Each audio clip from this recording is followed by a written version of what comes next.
Je m'appelle Doumbia. Je suis ivoirienne.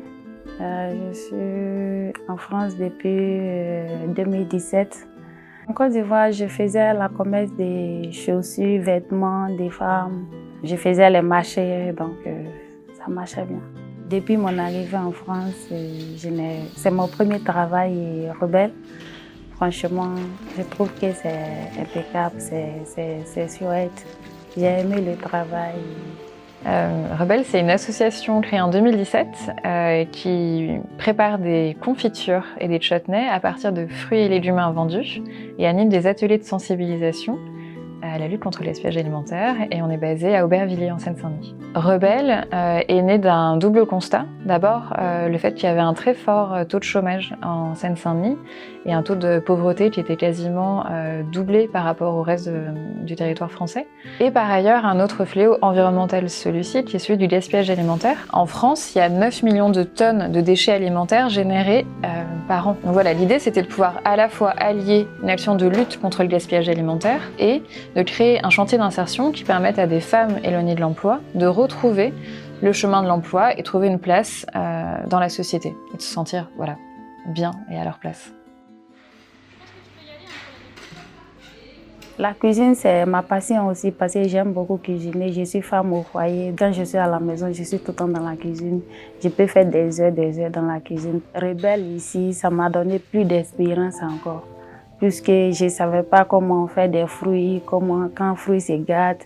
Avant, on jetait, mais maintenant, je sais qu'on peut faire quelque chose avec. Donc, ça m'a donné plus d'expérience encore pour ajouter ce que j'avais avant. Pour nous, c'est très important de transmettre des gestes techniques et un savoir-faire aux personnes qui travaillent dans nos cuisines. Donc on cuit les confitures en toute petite quantité. Elles cuisent peu de temps et du coup on a un produit, une confiture qui a vraiment un goût intense de fruits. Et pour nous, faire du bon et faire du beau, c'est important parce que c'est un moyen de travailler la confiance en soi. On fait tout, hein. On fait la découpe, la cuisson, mise en pot, étiquetage. Donc, parce que plus que c'est un travail d'équipe, donc il faut faire ensemble pour avancer. C'est l'union qui fait la force, donc c'est ça, je veux dire. Nous, ce qu'on propose à nos salariés, c'est un accompagnement socio-professionnel. Donc social parce qu'il vient travailler sur la levée des freins de retour à l'emploi, donc que ce soit des problèmes de logement, d'argent, des problèmes de santé par exemple. Et on travaille surtout, nous, le volet professionnel. Donc à la fois par l'acquisition des compétences dans le cadre du travail et surtout par la définition du projet professionnel de la personne et l'accompagnement à sa concrétisation. En fait, c'est une forme de coaching, hein, comme on peut tous en avoir besoin quand on est en recherche d'emploi. Voilà, se faire un peu booster.